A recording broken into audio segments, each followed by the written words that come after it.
Welcome back to Primetime News.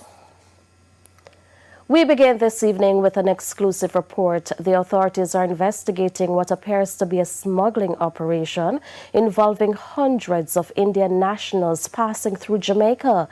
It all stemmed from the arrival of an unauthorized plane in Jamaica Friday. The details from Dwayne Anderson.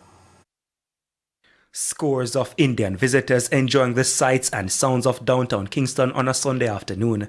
The issue is, they should not be here, nor should they be moving around this freely unsupervised. We understand the Indian nationals were among 218 individuals who arrived in Jamaica via a chartered flight.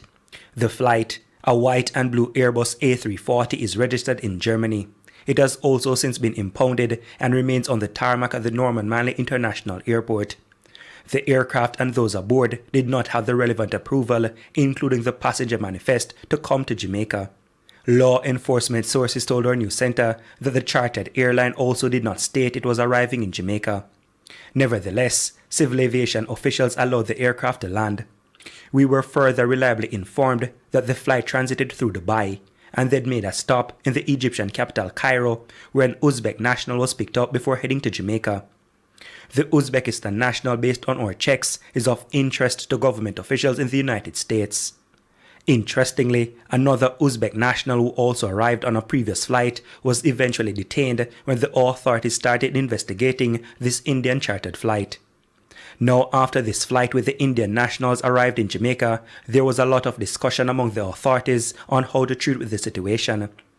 It was eventually decided to allow them to deboard and stay at the 4-star Rock Hotel in downtown Kingston under police guard while the situation is worked on. Checks also revealed that the charter had no arrangement to take the passengers back to their destination, which aroused the suspicion of authorities. Which brings us back to these initial images in downtown Kingston on Sunday afternoon, where many of the passengers were seen freely going about their business. Some appeared to be shopping for snacks and treats. We also understand some of them may have also left the hotel entirely. When we pressed our sources on why they were allowed to go to a 4-star hotel, we were told that Jamaica has no detention center at the airport and no space in our remand center for so many people. Our source added that the passengers actually booked to stay at the hotel.